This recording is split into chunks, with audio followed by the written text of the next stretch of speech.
Beloved in the Lord, I want to thank God for what God has done in this commission for me. I was introduced to this commission by my sister, Rebecca. It was on Monday. I was in the room. I wake up. I'm a single mom of two with my children. I wake up in the morning feeling very uneasy to breathe. I am asthmatic. Finally, I prepared my children for school. I decided to wait behind to observe myself. I took a warm bath, took my medication while I was still sitting, listening also to the fire altar. Something happened. It was as if the whole building was coming on top of me. I couldn't breathe anymore. I lost consciousness. I couldn't breathe. I struggled. Nobody was in the parlor with me where I was lying. I had to struggle to take myself outside, where I screamed for help. As I screamed, my neighbor, who is a minister, came out. When she came out, she held on to me. What is it? I thought you've gone to school with your children. I said, no, I cannot. I cannot breathe again. And while she rushed and said, let her wear up so that they can rush me to the Naval Reference Hospital in Calabar, where I base. Came back, I'd already slumped. By the time they brought the car, I could not enter the car. I couldn't enter the car. People came out. The neighbors tried to push me to the car. When they pushed me into the car, it was as if they used nylon to tie my hair.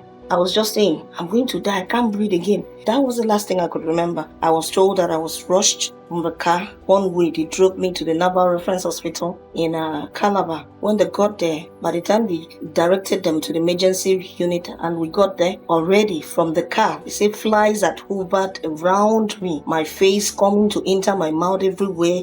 Nothing in me was moving as if I was alive. By the time they took me there, the medical team came out from the emergency side of the clinic. When they tested everything, they looked at the pulse, nothing was moving, nothing. They didn't see anything to indicate that I was alive. So they already marked me dead.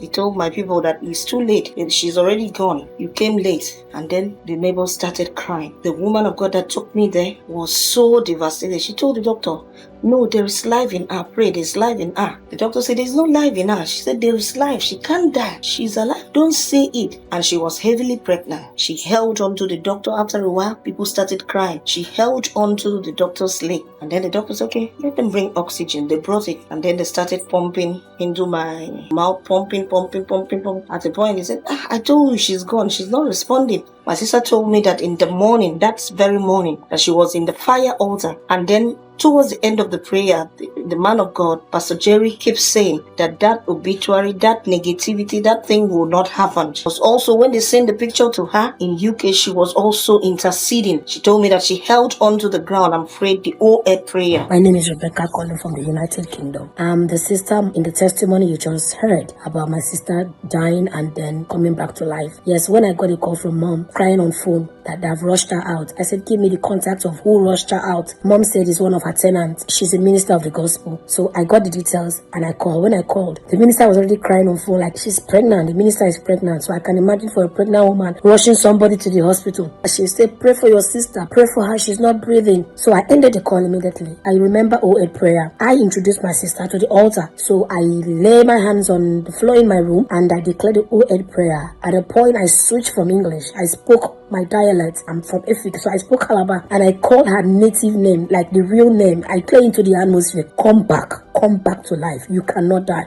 Then I remember that morning, according to her, she didn't finish Nsppd, but I finished. So I stood in the gap. God has spoken through Pastor Jerry, and he said, we enter 1 minute from now, 5 minutes from now, 10 minutes from now. Pastor Jerry mentioned different, like was calling and said, anything that will arise to reverse what the Lord has done in your life, unnecessary battle, obituary that is waiting for you in your future. At the sound of your amen, let it be reversed. We enter into 1 minute from now, 5 minutes from now, 10 minutes from now, 1 month from now, 2 months from now, 3 months from now, 4 months from now, 1 year from now, 2 years from now, 3 years from now, 4 years from now, 5 years from now, 10 years from now.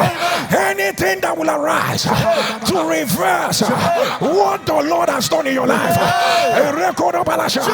evil emergency, unnecessary battle, obituary that is waiting for you in your future. At the sound of your amen, it is reversed. It is reversed. So it dawned on me, like, is this what God was talking about?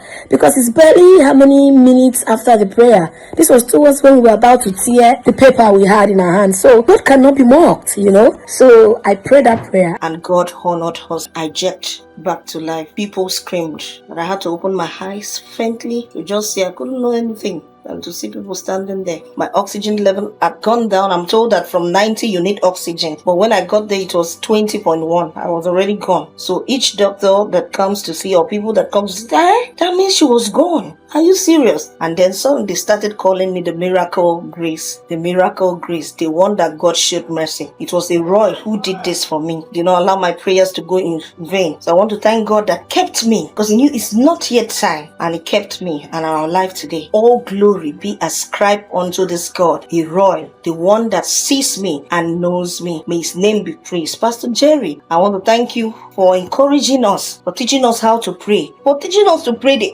08 prayer. The oil in your head, like I join others to say, will not cease. May God bless us all. What God cannot do does not exist.